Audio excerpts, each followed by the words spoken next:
Good morning students.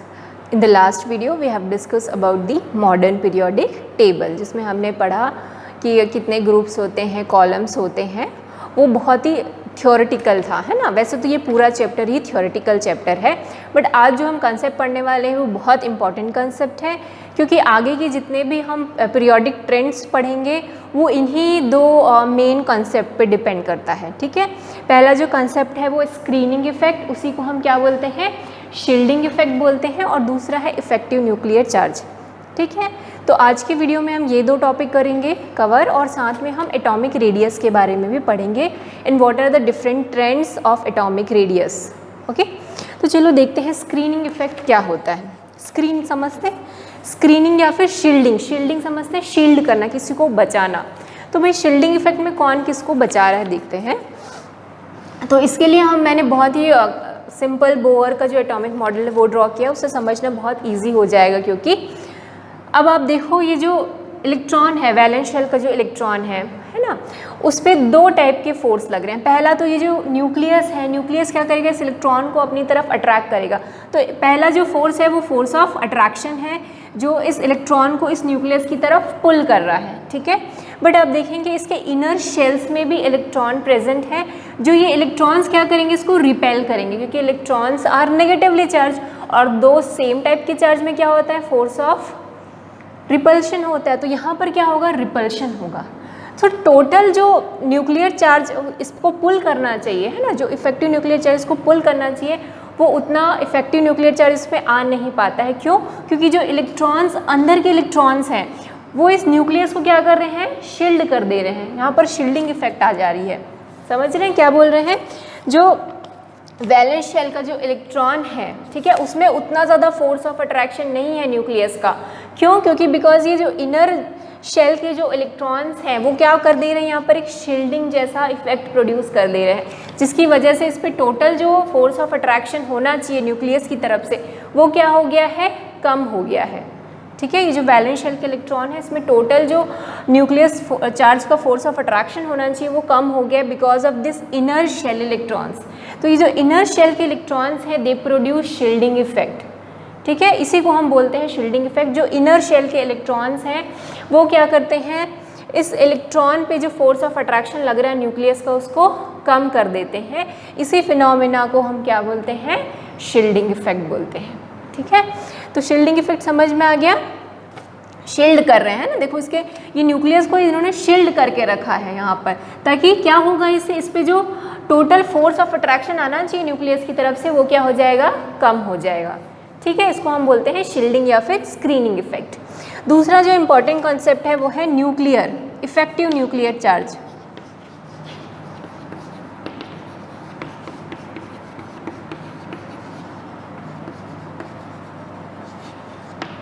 अब ये क्या होता है effective nuclear charge? It is a net positive charge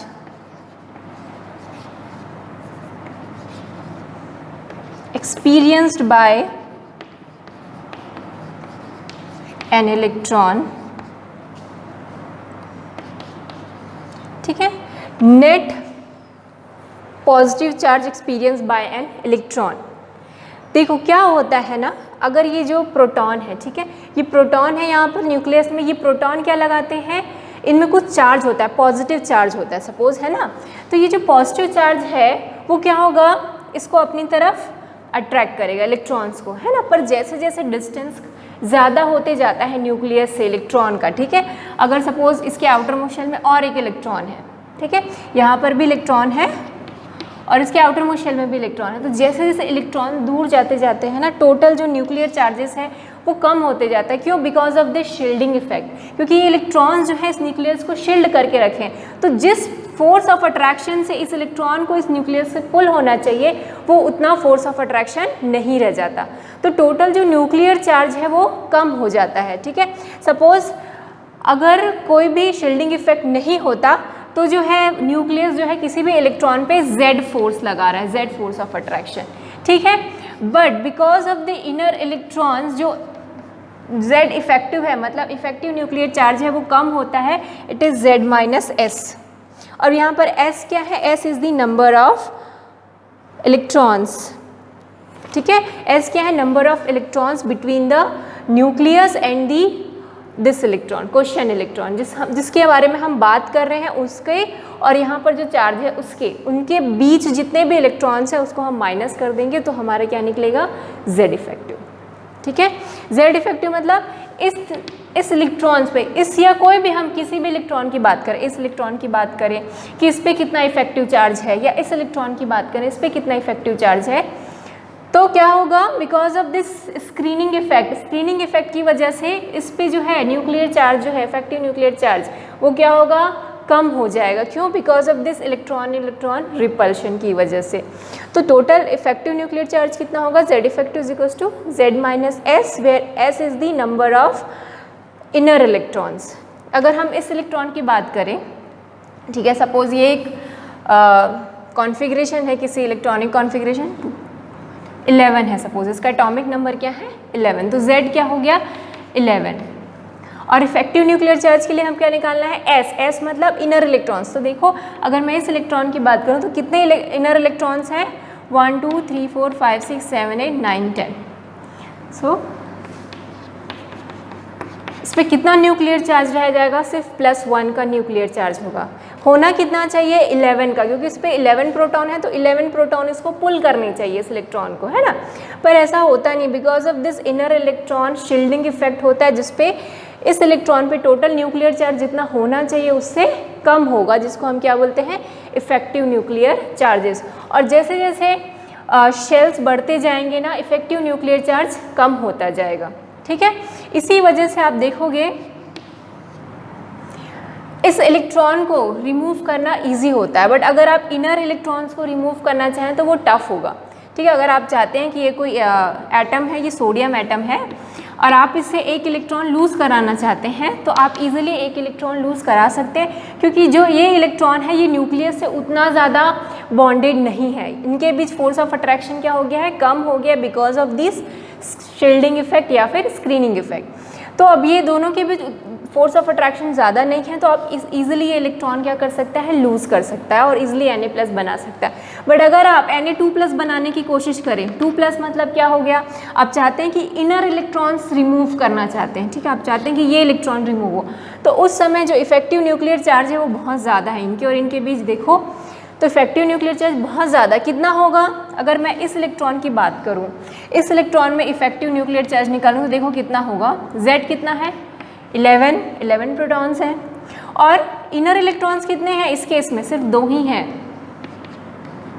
तो इस पे चार्जेस क्या हैं, बहुत ज़्यादा। इफेक्टिव न्यूक्लियर चार्ज इस इलेक्ट्रॉन पे बहुत ज़्यादा है, तो इस इलेक्ट्रॉन को बाहर निकालना मुश्किल है, क्योंकि ये बहुत ही टाइटली न्यूक्लियस से बॉन्डेड है, समझ रहे हैं। तो जैसे जैसे हम valence shell number of principal quantum number बढ़ते जाएंगे, n की वैल्यू बढ़ती जाएगी, जो इफेक्टिव न्यूक्लियर चार्ज है वो कम होता जाएगा because of this shielding effect.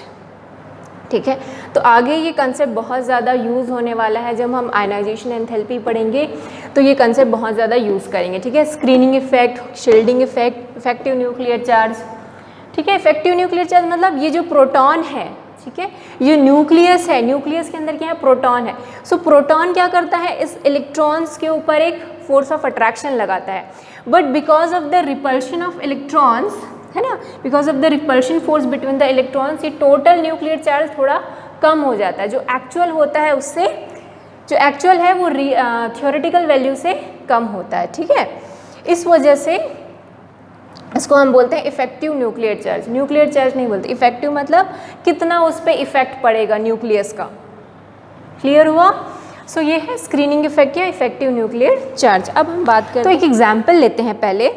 अगर मेरा इलेक्ट्रॉन एक जो है 1s ऑर्बिटल में है और दूसरा इलेक्ट्रॉन 2s ऑर्बिटल में है, तो किसमें इफेक्टिव न्यूक्लियर चार्ज ज़्यादा होगा, है ना। आप सोचिए, एक जो इलेक्ट्रॉन है 1s ऑर्बिटल में है, दूसरा 2s ऑर्बिटल में, तो इफेक्टिव न्यूक्लियर चार्ज किसमें ज़्यादा होगा, उस ऑर्बिटल में ज़्यादा होगा जिसके लिए n की वैल्यू कम होगी। किसकी वैल्यू, n मतलब प्रिंसिपल क्वांटम नंबर की, क्योंकि n की वैल्यू जितना होगी वो न्यूक्लियस के उतना ही करीब होगा, और न्यूक्लियस के जितना करीब होगा इफेक्टिव न्यूक्लियर चार्ज उतना ही ज़्यादा होगा। ठीक है, इस इलेक्ट्रॉन पे इफेक्टिव न्यूक्लियर चार्ज सबसे ज़्यादा लग रहा होगा, फिर उस पर लग रहा होगा, फिर सबसे कम इस पर लग रहा होगा। तो जैसे जैसे नंबर ऑफ शेल्स इंक्रीज होते जाएंगे इफेक्टिव न्यूक्लियर चार्ज क्या होता जाएगा, कम होता जाएगा, है ना। क्या है effective nuclear charge? The force of attraction या the pull experience by the electron, ठीक है। ये जो न्यूक्लियस है it apply some pulling force, okay, to the electrons. तो ये जो पुल है टूवर्ड्स द न्यूक्लियस वो धीरे धीरे कम होता जाएगा जैसे जैसे डिस्टेंस बढ़ता जाएगा। तो ऑब्वियसली 1s इलेक्ट्रॉन की जो z इफेक्टिव है वो ज़्यादा होगी as compare to 2s electron, ठीक है। और कुछ एग्जाम्पल देखते हैं। इलेक्ट्रॉन जो है 4p ऑर्बिटल में है और 3p ऑर्बिटल में है, तो किस में z इफेक्टिव ज़्यादा होगा? तो 4 ऑर्बिटल मतलब 4th नंबर ऑफ शेल हो गया, 3rd और 3p मतलब 3rd नंबर ऑफ शेल, तो 3rd शेल न्यूक्लियस के ज़्यादा पास है तो उस पर न्यूक्लियर चार्ज ज़्यादा होगा एज कम्पेयर टू दिस। तो नंबर ऑफ शेल्स जैसे जैसे बढ़ते जाएंगे इफेक्टिव न्यूक्लियर चार्ज कम होता जाएगा, ठीक है। तो ये तो पहला क्राइटेरिया था इफेक्टिव न्यूक्लियर चार्ज का। दूसरा जो इफेक्टिव न्यूक्लियर चार्ज है वो डिपेंड करता है ऑर्बिटल पे कि ऑर्बिटल का शेप कैसा है, ठीक है। इसको हम बोलते हैं diffused orbital. Diffuse orbital experienced less z effective. जो डिफ्यूज्ड ऑर्बिटल होते हैं उनमें भी जो इफेक्टिव न्यूक्लियर चार्ज है वो कम होता है। अब ये डिफ्यूज्ड ऑर्बिटल क्या होते हैं, मतलब उनका शेप जितना ज़्यादा कॉम्पैक्ट जितना ज़्यादा कॉम्पैक्ट रहेंगे, जैसे एक स्फीयर है S, अब p शेल को मैं ड्रॉ करती हूँ तो देखो ये डिफ्यूज्ड है, मतलब इलेक्ट्रॉन जो है यहाँ पर जो है न्यूक्लियस के पास रहेगा, इधर न्यूक्लियस के दूर रहेगा, तो बहुत ज़्यादा डिफ्यूजन है कहीं पर, तो इधर पूरा एक जैसा नहीं है डंबल। तो हम देखते हैं कि जिसका शेप जितना कम डिफ्यूज्ड रहेगा वो उतना ही कम ज़्यादा न्यूक्लियर चार्ज एक्सपीरियंस करेगा। तो ये डिफ्यूज्ड कम है और ये ज़्यादा डिफ्यूज्ड है, तो इस पे अगर कोई इलेक्ट्रॉन s ऑर्बिटल पे है तो उस पे इफेक्टिव न्यूक्लियर चार्ज ज़्यादा होगा, ठीक है। p ऑर्बिटल में है तो इफेक्टिव न्यूक्लियर चार्ज कम होगा, और d ऑर्बिटल में है तो और कम होगा, और f ऑर्बिटल में है तो और कम होगा, ठीक है। तो जैसे अगर इलेक्ट्रॉन जो है 4s और 4p ऑर्बिटल में है तो और पूछा जाए कि किस पे इफेक्टिव न्यूक्लियर चार्ज ज़्यादा होगा, तो किस पे ज़्यादा होगा, 4s पे इफेक्टिव न्यूक्लियर चार्ज ज़्यादा होगा क्योंकि ये कम डिफ्यूज्ड है, और p ऑर्बिटल ज़्यादा डिफ्यूज्ड है तो उस पे इफेक्टिव न्यूक्लियर चार्ज कम होगा। सो जो इफेक्टिव न्यूक्लियर चार्ज है ये दो चीज़ों पे डिपेंड करता है। पहला तो प्रिंसिपल क्वांटम नंबर पे, प्रिंसिपल क्वांटम नंबर मतलब न्यूक्लियस से उसके डिस्टेंस पे, ठीक है। अगर कोई इलेक्ट्रॉन न्यूक्लियस से जितना ज़्यादा दूर है उस पे इफेक्टिव न्यूक्लियर चार्ज उतना ही कम है, ठीक है। और दूसरा ऑर्बिटल पे, s ऑर्बिटल के जो इलेक्ट्रॉन्स हैं उनमें न्यूक्लियर चार्ज ज़्यादा होता है, p ऑर्बिटल में कम होता है, ठीक है। तो ये रीज़न है कि क्यों 4s और 4p ऑर्बिटल है, तो 4s के इलेक्ट्रॉन्स को निकालना इजी होगा, इजी नहीं होगा, और 4p के इलेक्ट्रॉन को निकालना इजी होगा, ठीक है। 4s को इलेक्ट्रॉन को निकालना क्यों इजी नहीं होगा, क्योंकि 4s में z इफेक्टिव ज़्यादा है, मतलब वो जो पुल फोर्स है न्यूक्लियस की तरफ वो क्या है, ज़्यादा, तो आपको 4s के इलेक्ट्रॉन को निकालना मुश्किल होगा। जबकि 4p में जो इलेक्ट्रॉन जो पुल फोर्स एक्सपीरियंस कर रहा है, जो इफेक्टिव न्यूक्लियर चार्ज है वो क्या है, कम है, तो वहाँ से आप इजीली इलेक्ट्रॉन निकाल सकते हो, ठीक है। तो यही कंसेप्ट हम आयनाइजेशन एंथैल्पी में भी यूज़ करेंगे, ओके। तो ये हो गया हमारा शील्डिंग इफेक्ट और इफेक्टिव न्यूक्लियर चार्ज। अब अगला जो टॉपिक है वो हम पढ़ते हैं एटॉमिक रेडियस के बारे में, okay. So what is atomic radius? Atomic radius is the distance from the nucleus of an atom to the outermost orbital of its electron. Means suppose this is the atom and this one is the nucleus. So distance between the nucleus and the outermost orbitals, that is the radius, atomic radius, ठीक है। ये जो distance है nucleus और outer most orbital के बीच का जो distance है दैट इज़ द रेडियस, ठीक है। अब ये रेडियस कैसे कैलकुलेट करेंगे, क्योंकि एटम्स तो बहुत ही छोटे होते हैं, बहुत ज़्यादा उनकी साइज़ कम होती है। इट इज़ अराउंड 1.2 × 10⁻⁻10 मीटर, इतने छोटे होते हैं, और उनकी कुछ डेफिनेट बाउंड्रीज भी नहीं होती। जैसे अगर आप इसका रेडियस इसको मेजर करना चाहें हाफ डिस्टेंस को, तो आप इजीली मेजर कर सकते हो, क्योंकि ये इट इज़ नॉट माइक्रोस्कोपिक और इसकी डेफिनेट बाउंड्री है ना, आपको बाउंड्रीज दिख रही हैं। अगर आप किसी बॉल का रेडियस कैलकुलेट करना चाहते हैं तो बॉल की बाउंड्री आपको दिखती है, आपको बॉल दिखता है, तो आप इजीली रेडियस कैलकुलेट कर सकते हो। बट एटम्स बहुत ही छोटे होते हैं, तो हम कैसे इसका रेडियस कैसे कैलकुलेट करेंगे? तो जनरली हम क्या करते हैं, इसको अलग अलग तरीके हैं। नॉन मेटल्स के लिए हम अलग टाइप का रेडियस कैलकुलेट करते हैं, मेटल्स के लिए अलग टाइप का रेडियस कैलकुलेट करते हैं। तो हम देखते हैं कि 3 टाइप के रेडियस होते हैं जिसको हम यूज़ करते हैं एटॉमिक रेडियस के टर्म में। सो टाइप्स ऑफ रेडियाई अगर हम देखें,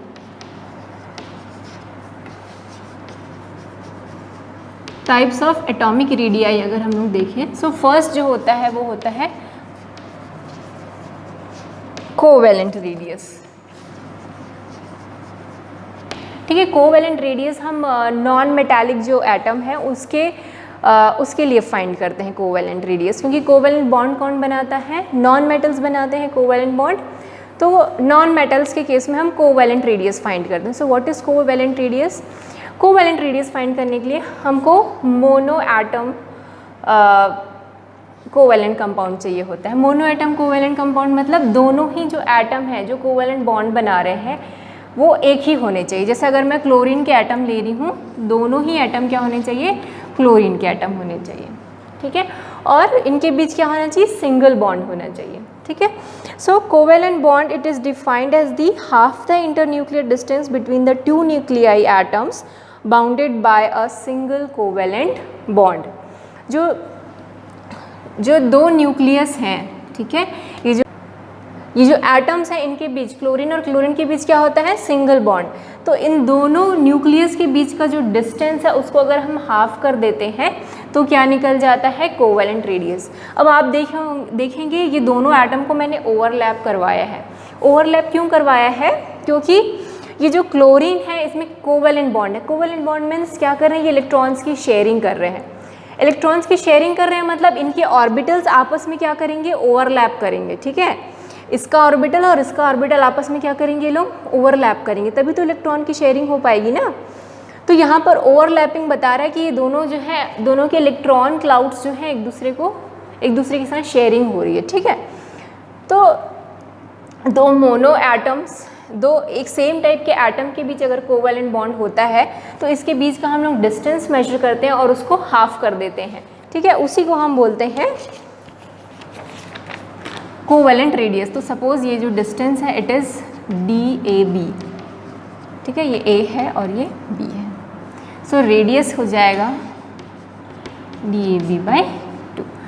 ठीक है, तो हम क्या करेंगे? 2 जो एटम्स हैं जो कोवेलेंट बॉन्ड बना रहे हैं उन दोनों की न्यूक्लियस के बीच का डिस्टेंस हम निकालेंगे और उसके डिस्टेंस को हाफ कर देंगे तो हमको क्या मिलेगा? कोवेलेंट रेडियस मिलेगा। ठीक है, कोवेलेंट रेडियस आप देखोगे क्योंकि यहाँ पर ओवरलैपिंग है उनके इलेक्ट्रॉन क्लाउड्स की, उनके ऑर्बिटल्स की, तो जो रियल रेडियस होगा इस एटम का उससे कम आएगी वैल्यू, आएगी कि नहीं? जो रियल रेडियस है यहाँ से यहाँ तक है, बट यहाँ पर ओवरलैपिंग हो गई है ना। ओवरलैपिंग की वजह से क्या हो जाएगा? रेडियस कम आएगा। सो जो कोवेलेंट रेडियस होता है वो एक्चुअल रेडियस से हमेशा कम होता है। ठीक है, सो ये हुआ कोवेलेंट रेडियस। ये हमेशा किस केस में हम निकालते हैं? नॉन मेटालिक एटम के केस में। ठीक, दूसरा जो रेडियस होता है वो मेटालिक रेडियस होता है। मेटालिक रेडियस हम मेटल्स के केस में निकालते हैं। जो मेटल का लेटिस स्ट्रक्चर होता है उसमें 2 एटम के बीच का जो डिस्टेंस है उसको हम डिवाइड कर देते हैं। ठीक है, तो ये जो 2 एटम्स हैं इनके न्यूक्लियस के बीच का जो डिस्टेंस है, ठीक है,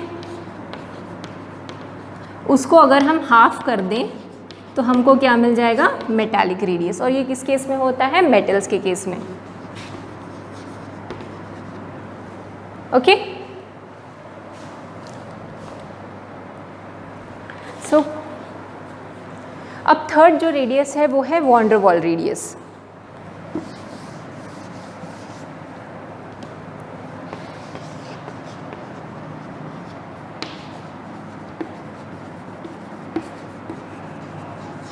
वॉन डेर वाल रेडियस हम क्या निकालते हैं? 2 मॉलिक्यूल्स हैं। ठीक है, यहाँ पर देखो दो एटम्स का निकाल रहे हैं। वॉन डेर वाल हम में दो मॉलिक्यूल्स कंसिडर करते हैं, जैसे ये क्लोरीन का मॉलिक्यूल है और ये क्लोरीन का मॉलिक्यूल है, ठीक है। तो दो क्लोरीन के जो ये एक Cl2 है, ये भी Cl2 है, तो ये दो क्लोरीन मॉलिक्यूल के बीच एक फोर्स ऑफ अट्रैक्शन होता है, ठीक है। उस फोर्स ऑफ अट्रैक्शन को हम बोलते हैं van der Waals force of attraction, जिसकी वजह से ये एक दूसरे के पास रहते हैं, ठीक है। तो उस केस में दो मॉलिक्यूल्स के जो नेबरिंग एटम हैं उनके बीच का जो डिस्टेंस है उसको हम डिवाइड बाय 2 कर देंगे, ठीक है। इसको हम रेडियस निकालेंगे तो क्या कर देंगे, divide by 2।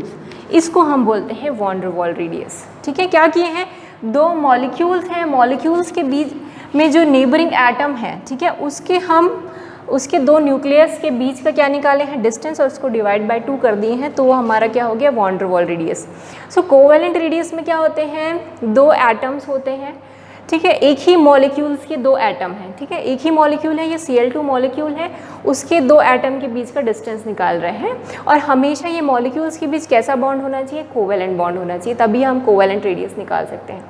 Metallic radius metals के केस में निकालते हैं। जो मेटल का स्ट्रक्चर होता है लैटिस स्ट्रक्चर होता है। मेटल्स में कैसा स्ट्रक्चर होता है, लैटिस स्ट्रक्चर। तो उस लैटिस स्ट्रक्चर में दो एटम के बीच का जो डिस्टेंस है, एटम के न्यूक्लियस के बीच का जो डिस्टेंस है, ठीक है, ये दो एटम है उनकी न्यूक्लियस के बीच का जो डिस्टेंस है वो हम मेजर करते हैं और उसको डिवाइड बाय 2 कर देंगे तो मेटालिक रेडियस निकलता है। और वॉन डेर वाल रेडियस मतलब दो जो मॉलिक्यूल्स हैं जिनके बीच van der Waals force of attraction लग रहा है, सो उसमें जो नेबरिंग एटम्स हैं उनका जो उनके न्यूक्लियस के बीच का जो डिस्टेंस है वो हम लोग कैलकुलेट करेंगे और उसको डिवाइड बाय 2 कर देंगे तो हमको क्या मिलता है, van der Waals radius.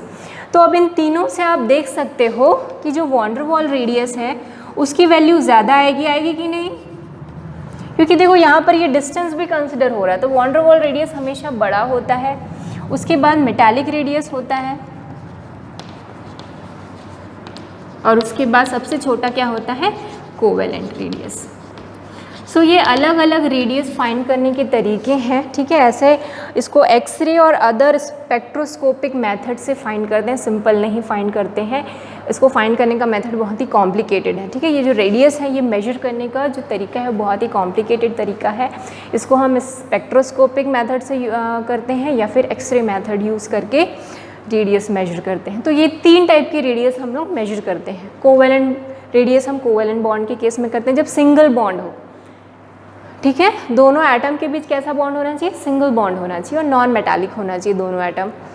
Metallic radius metals के केस में हम मेटालिक रेडियस कैलकुलेट करते हैं, और जहाँ पर डबल बॉन्ड ट्रिपल बॉन्ड है या जहाँ पर मॉलिक्यूल्स के बीच van der Waals force of attraction है तो वहाँ van der Waals radius find करते हैं। तो इस तरीके से अलग अलग रेडियस होते हैं, ठीक है, टाइप्स ऑफ रेडियस। तो इतना समझ में आया रेडियस। अब हम लोग देखते हैं what are the trends of atomic radius in the periodic table. So variation of atomic radii in the periodic table, क्या वेरिएशन है। So atomic radius decreases when we move from left to right in a period. अब जब period में इन a period, तो जब आप किसी भी पीरियड में लेफ़्ट टू राइट मूव करते हैं सो एटॉमिक रेडियस क्या होता है, डिक्रीज़ होता है। जैसे ये जो है सेकेंड पीरियड की बात हो रही है। सेकेंड पीरियड में क्या होता है, lithium, beryllium, boron, carbon, nitrogen, oxygen और फ्लोरीन, ठीक है। ये सेकेंड पीरियड्स के एलिमेंट्स हैं। आप देखेंगे जैसे जैसे हम इस तरफ जाते जाएंगे साइज़ क्या होता जाएगा, डिक्रीज़ होता जाएगा, एटॉमिक रेडियस क्या होता जाएगा, डिक्रीज़ होता जाएगा। इसका रीज़न क्या है, क्योंकि आप 11th में आ गए हैं तो जब भी आपको क्वेश्चन आएगा ना कि ऑक्सीजन और फ्लोरीन में अगर आपको बोलता है कि किसका साइज़ बड़ा है, क्यों ऐसा, रीज़न बताइए, तो रीज़न बताना ज़रूरी है, ठीक है। क्योंकि कई बच्चे लिखते हैं यही रीज़न लिख देते हैं, atomic radius decreases when we move from left to right in a period so oxygen is bigger than the fluorine, ठीक है। ऐसा पर ऐसा नहीं लिखना, आपको रीज़न लिखना है। रीज़न में क्या रीज़न है कि ऑक्सीजन जो है बड़ा है और फ्लोरीन जो है छोटा है, क्योंकि हम जैसे जैसे जा रहे हैं साइज़ डिक्रीज़ होता जा रहा है। मतलब लिथियम क्या है, सबसे बिगेस्ट है। अगर हम इस पीरियड में बात करें तो लिथियम सबसे बड़ा होगा और फ्लोरीन क्या होगा, स्मॉलेस्ट होगा, ठीक है। तो इसका रीज़न क्या है, अब आप देखोगे इसका मैं इलेक्ट्रॉनिक कॉन्फ़िगरेशन बना रही हूँ, सिंपल बोहर एटॉमिक मॉडल वाला बना रही हूँ। इसमें 2 1 2 2 2 3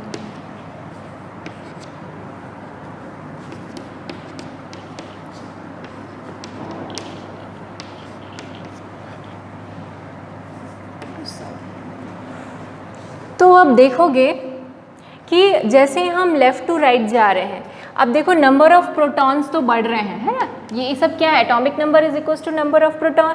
सो अब देखोगे नंबर ऑफ प्रोटॉन्स बढ़ रहे हैं, नंबर ऑफ प्रोटॉन्स बढ़ रहे हैं मतलब क्या बढ़ रहा है, न्यूक्लियस चार्ज बढ़ता जा रहा है। न्यूक्लियर चार्ज क्या होते जा रहा है, it is increasing when we move from left to right. ठीक है, न्यूक्लियर चार्ज तो बढ़ रहा है पर नंबर ऑफ शेल जो है it is remain constant. Number of shell remain constant, shell तो कांस्टेंट है पर अंदर जो है न्यूक्लियस चार्ज जो है वो बढ़ता जा रहा है, पर जो शेल्स हैं वो क्या है, कांस्टेंट है, 2 ही शेल है, फर्स्ट और सेकंड शेल। सो यहाँ पर चार्ज बढ़ते जा रहा है तो इलेक्ट्रॉन को पुलिंग जो है वो बढ़ते जाएगी, है ना, इलेक्ट्रॉन और ज़्यादा पुल होंगे न्यूक्लियस की तरफ क्योंकि यहाँ पर चार्ज बढ़ रहा है, बट ये तो कांस्टेंट है नंबर ऑफ शेल्स। तो इस वजह से जो साइज़ है वो श्रिंक हो रहा है क्योंकि जो न्यूक्लियस चार्ज है वो बढ़ता जा रहा है, तो पुल जो है इफेक्टिव न्यूक्लियर चार्ज वो बढ़ता जा रहा है, तो इलेक्ट्रॉन जो है न्यूक्लियस की तरफ ज़्यादा अट्रैक्ट हो रहा है और वो श्रिंक होते जा रहे हैं। समझ रहे हैं ये क्या बोल रहे हैं, क्योंकि पॉजिटिव चार्ज बढ़ता जा रहा है। देखो इस केस में सिर्फ 3 ही है प्रोटॉन, तो यहाँ पर सिर्फ 3 प्रोटॉन है, बट फ्लोरीन के केस में यहाँ पर 9 प्रोटॉन है। 9 प्रोटॉन जो है ये सेकेंड शेल के जो इलेक्ट्रॉन्स है उसको पुल कर रहे हैं, तो वो ज़्यादा फोर्स से उसको पुल कर रहे होंगे, तो ज़्यादा फोर्स से पुल करेंगे तो उनका साइज़ क्या हो जाएगा, श्रिंक हो जाएगा। और इसी वजह से हम लेफ़्ट टू राइट जाते हैं पीरियड में, तो क्या हो रहा है, एटॉमिक साइज डिक्रीज़ हो रहा है। तो रीज़न क्या लिखेंगे, so what is the reason, atomic radius क्यों और लेफ़्ट टू राइट जाने पर कम क्यों हो रहा है, बिकॉज इफेक्टिव न्यूक्लियर चार्ज क्या है वो बढ़ते जा रहा है। ठीक है, इफेक्टिव न्यूक्लियर चार्ज बढ़ते जा रहा है but number of shell remains constant, वो कांस्टेंट ही है, जिसकी वजह से जो इलेक्ट्रॉन्स हैं they are pulled close to the nucleus. Okay, जो इलेक्ट्रॉन्स हैं वो ज़्यादा फोर्स से न्यूक्लियस की तरफ पुल हो रहे हैं और इसकी वजह से जो साइज़ है वो श्रिंक होते जा रहे हैं। आप किसी भी केस में देख लें, अगर ये थर्ड पीरियड के केस में भी देख लें तो देखो सबका मैं अगर इलेक्ट्रॉनिक कॉन्फ़िगरेशन लिखूँ तो थर्ड पीरियड में 3 शेल है ना, 3 शेल तो है बट इफेक्टिव न्यूक्लियर चार्जेस देखो बढ़ते जा रहा है, और जैसे जैसे इफेक्टिव न्यूक्लियर चार्जेस बढ़ते जाएगा इलेक्ट्रॉन्स जो है वो न्यूक्लियस की तरफ ज़्यादा फोर्स से पुल होंगे और उनका साइज़ क्या हो जाएगा, श्रिंक हो जाएगा। यही रीज़न है कि हम जब पीरियड में लेफ़्ट टू राइट जाते हैं तो एटॉमिक रेडियस डिक्रीज़ होता है। ठीक है, ये तो हो गया पीरियड की बात। पर जब हम ग्रुप में जाते हैं तो क्या होता है, उस केस में क्या होता है, एटॉमिक रेडियस इंक्रीज होता है when we move from top to bottom.